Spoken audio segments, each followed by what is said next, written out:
It's a really good time to be a Superman fan. My Adventures with Superman just wrapped up its second season to critical acclaim, while Superman and Lois finished up its final season to great fanfare. On the comic side, Superman Unlimited is off to a great start with veteran of the comics industry Dan Slott taking the lead with a lot of fresh spins on the character. And if you're into Elseworlds, Jason Aaron is doing a great job bringing something entirely original to an almost 90-year character with Absolute Superman. All in all, a fantastic time to be a fan of the Man of Tomorrow before we even got to the big ticket item, a brand new blockbuster by James Gunn. A fresh retelling of the superhero genre that in its first month became the highest grossing superhero blockbuster of 2025. Fans and critics are abuzz together for the Man of Steel. Finally, after 2 decades of turbulent waters for DC's flagship character, is their success on every medium. Except for with one group. My overall review of Superman.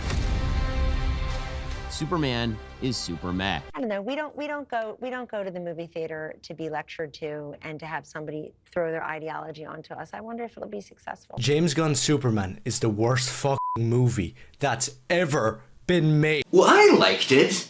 I've noticed a trend with some of these reviews. And you should see the people sitting for the national anthem for God Bless America.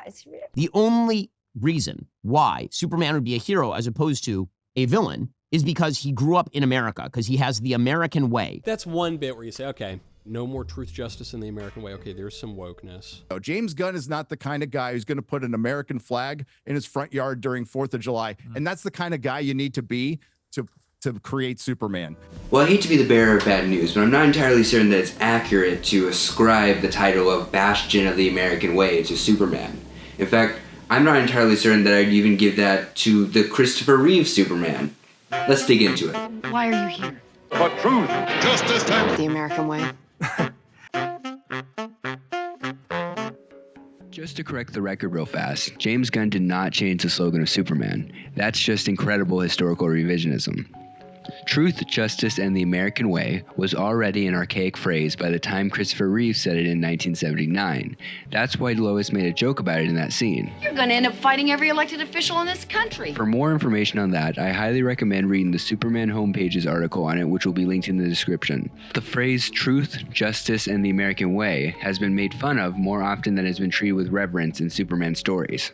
politics, does he still stand for truth, justice, all that stuff? In fact, the last time I remember it being treated as a slogan of endearment by DC was in Action Comics number 775. And Joe Kelly wasn't exactly using it to say that Superman was a bastion of American values.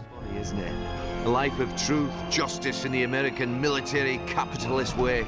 And in the end, you die on the moon. The story was a sort of moral response to the edgier storylines of the 90s. The argument was that now more than ever, someone who can uphold truth and justice is what the world needed. And was Superman acting in the American way in that story?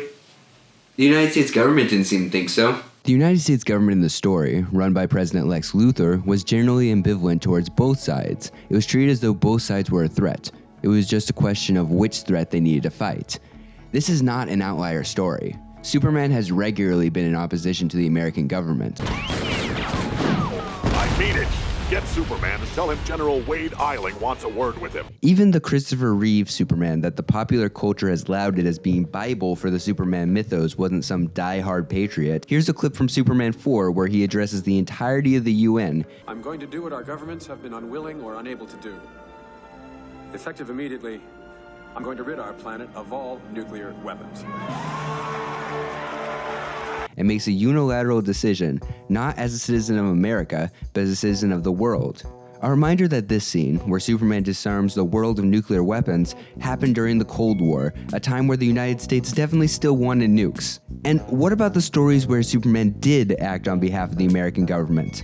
Look no further than The Dark Knight Returns, where issue 4 has Superman being the primary antagonist as he works for the current president. This came out only 7 years after the time Christopher Reeve said the famous words, "I'm here to fight for truth and justice in the American way." In more recent years, Superman has outright renounced his citizenship in Action Comics 900 in 2011. The facts are simple. Superman hasn't fought on the behalf of the American way in decades, and the most famous instance of him fighting for it was never to be taken seriously. I think we might be dancing around the narrative a little.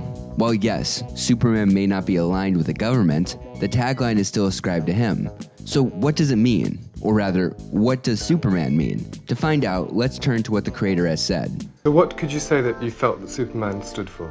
What stance? Well, exactly the motto that they've used on the television show: truth, justice, and the American way. A very clean-cut guy who could rule the world and is all-powerful, but instead he uses his powers to aid the helpless and the deserving rather than to exploit them. For the words of Jerry Siegel, the phrase truth, justice, and the American way refers to someone who has all of the power using it to help the needy. And does James Gunn's Superman do that? Spoilers for the film, but yes.